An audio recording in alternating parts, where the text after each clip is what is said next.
Congratulations on Anomalisa, which is sort of beautiful and strange and ethereal and something we've never quite seen before. Who came up with the puppet design? Was that you? It was Charlie and I together. We did we did everything together with regards to the direction. But it came about when we started working together and having conversations about what this thing might look like. So are you an animator, a drawer, a doodler of old? I'm a doodler of old. Yes, that's actually my title. I doodle. Yeah, I wouldn't say that I'm particularly skilled, but I do cartooning and things like that for fun. Right. Yeah.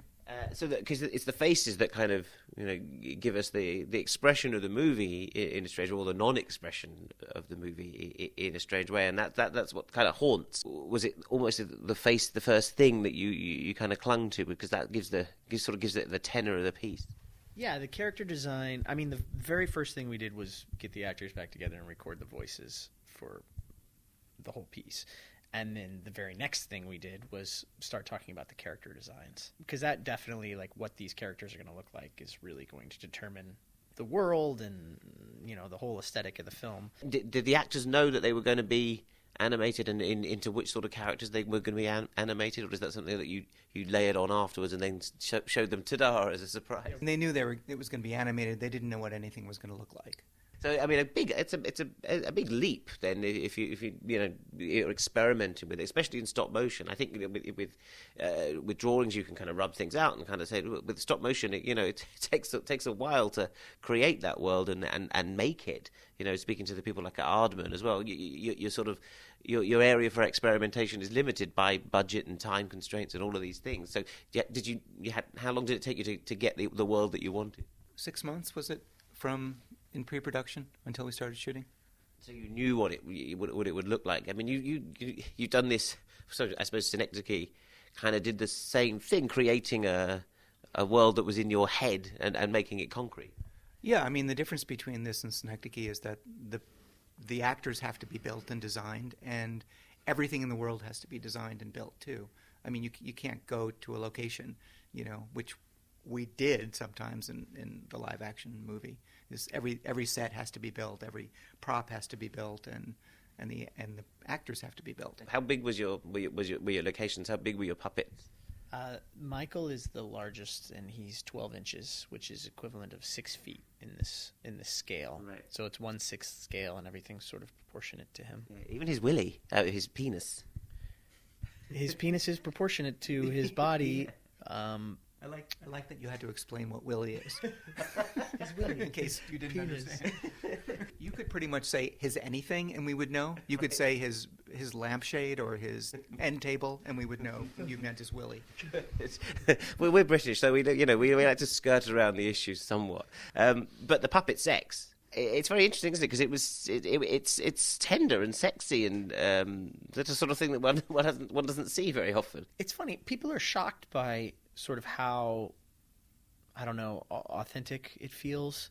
But to us, it was just trying to be honest with regards to these characters in the scene. And, everything leading up to that scene is true to their interaction and how they are, and an attempt on our part to just sort of be naturalistic and honest with regards to their interaction. So why should the sex scene be any different, I agree. But there is a sort of... you arrive at a human emotion through the puppetry. Is this? I know that's sort of classic puppetry skill. Is that something that you sort of something you've always been interested in terms of like going back to the kind of ancient arts of puppetry and mask play and all of that, or is it something that you arrived at through your more kind of your more surreal excavations of the human soul? I mean, I remember seeing this puppeteer named Bruce Schwartz, and who did this very sort of delicate, naturalistic, authentic puppetry, and I was blown away by it, taken aback. I would say it's more from that than ancient, Japanese puppetry or whatever. You know, it's just sort of, I like the idea of taking these inanimate things and making them feel like they're alive, not in a jokey way, just in a real way. So it's a way of getting to the humanity, I suppose. It's kind of, you sort of dehumanize them and then you get to a certain human point. And it becomes a very sort of, it's nightmarish as usual, but it's also very moving, Anomalisa. That was it sort of seems to be the intent of some of your films. They build to this kind of ineffable, moving moment where you don't quite know why you're moved. Was that something that you could build to in puppets? It seems to me it's harder to. You have to be very plotting with it rather than this kind of. And sort of quite often yours are undefinable moods. Is it harder to do when you're animating it? I mean, there are so many people who worked on this and so many animators who contributed to that feeling that you're talking about. I think so much of what came from the voice records informed what the animators did and what Duke and I did, and that gave it the human base from which everyone worked. And in the writing as well, I must compliment you on that because I presume that's something to do with it. It's in the writing, and to begin with. But there's also like this weird sort of, I don't know, magical thing that happens where when there's kind of just an understanding of what it is that, like, everybody kind of feels what the movie's supposed to feel like, and then it just kind of happens. It has like not to downplay the effort of all the people working on it for so long, but it just sort of like, takes the shape of your intention on an emotional level.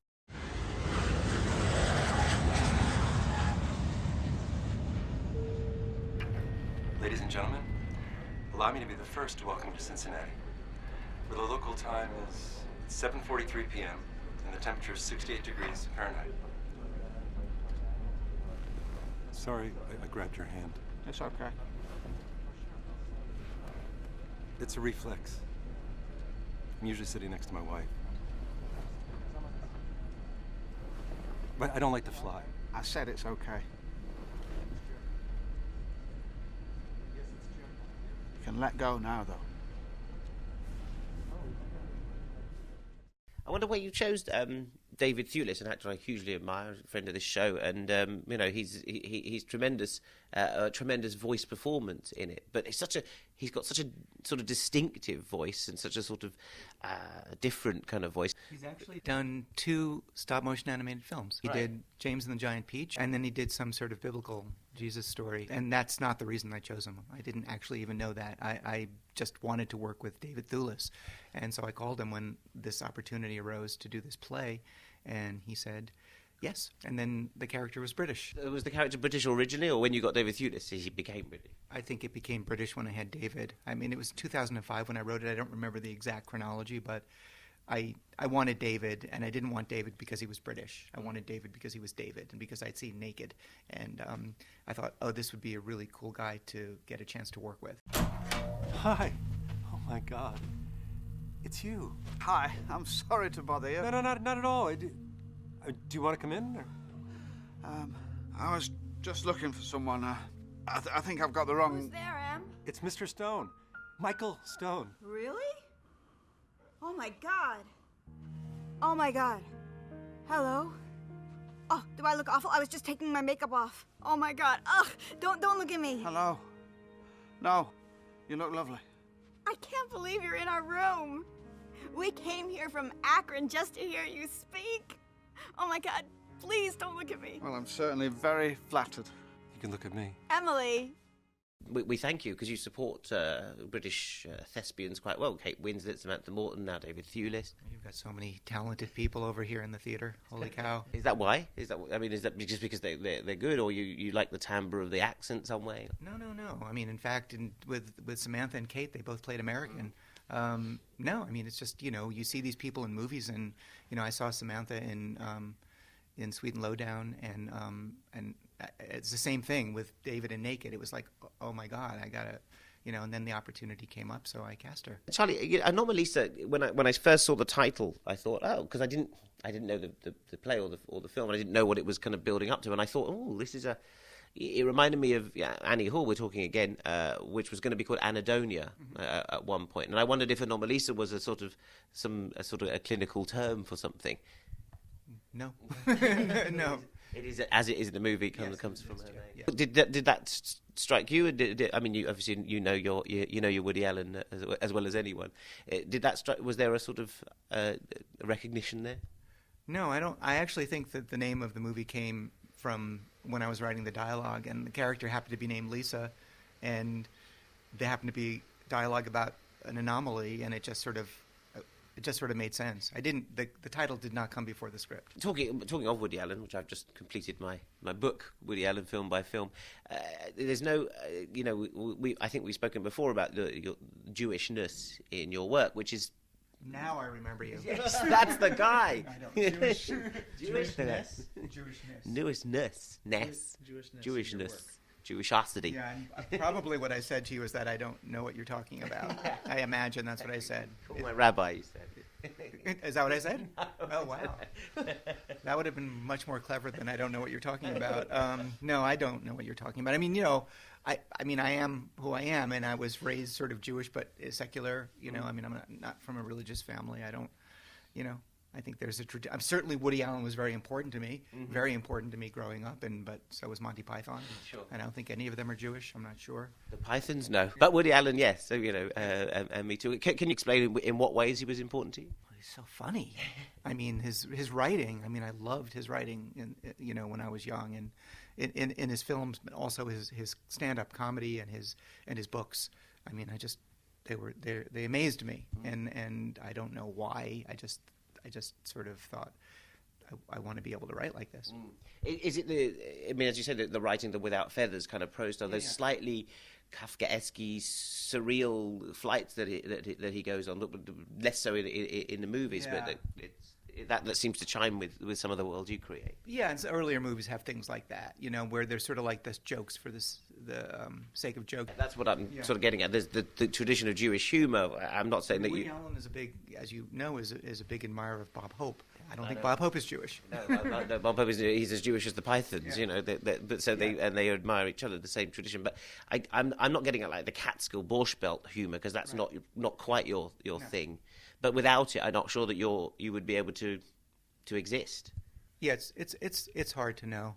I mean, it's really hard to know. There were so many things that were influential to me in terms of my sense of humor, and Woody Allen's one of them, and National Lampoon and Monty Python and Lenny Bruce, who is Jewish, obviously, but very different than Woody Allen. Yeah. I'm just wondering if there's a sort of generational, because the Woody Allen, the 70s, that Jewish humor, Mel Brooks, etc. That we've obviously moved on. You and me are a different generation to that, and I'm wondering where that humour is now. Has it diluted into another generation?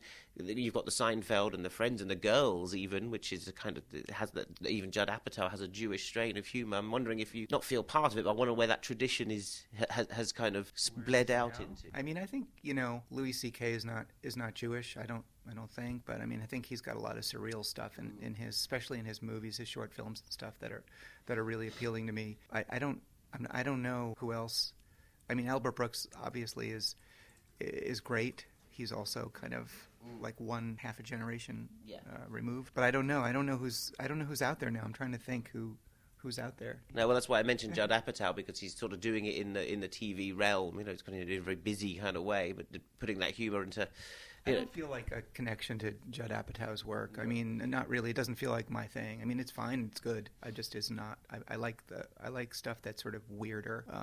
Mr. Show is more like my thing than Judd Apatow's things. I don't know if you feel not a responsibility to the tradition, but I know you tend to forge a very original path. But when do the weight of your influences kind of sit on your shoulders as you're writing? No, I think this is all in your head. I have no responsibility to any influences. I mean, what I'm talking about now is like things I like, and some of them happen to be Jewish. I don't feel any responsibility. My responsibility is to try to be. If I'm trying to be funny, is to be funny, and if I'm trying to be honest, is to be honest. But your humour does feature, characters. You had split personalities and characters and voices that come in there. So that's in my head is only an excuse from having seen your work to wonder what the creative process inside your mind is. Given that quite often you put it up on screen in concrete ways. I don't think anything about the tradition or trajectory of anything. I just try to think.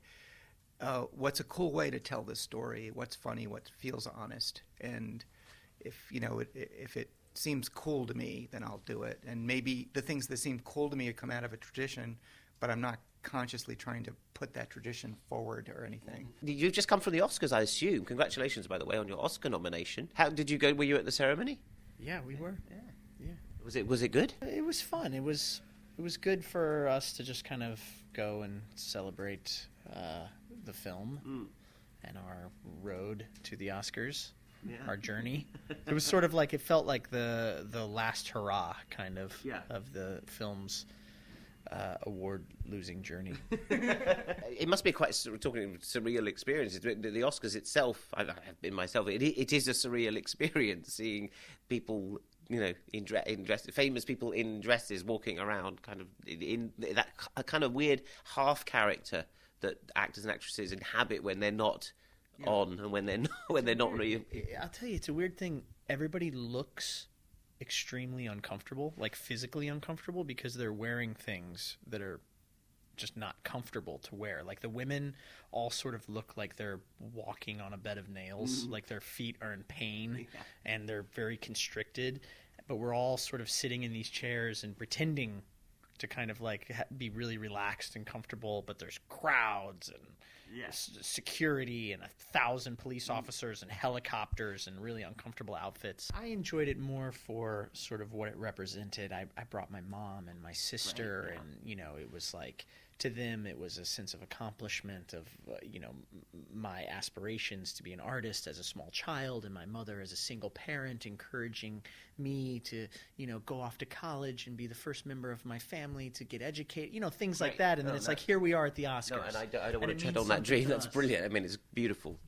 But the reality is it's not. It doesn't really signify anything beyond. It's weird when you're in it and have been through the process of trying to sort of promote your movie, and you kind of immediately understand that this is political and this is a competition and a game, and there's money being thrown around or not, and it tarnishes it, and I think that's true for everybody who's been through the Oscar race crap. The next step is interesting. What are you two going to do more of this? I mean, stop motion is kind of a hard one to go for.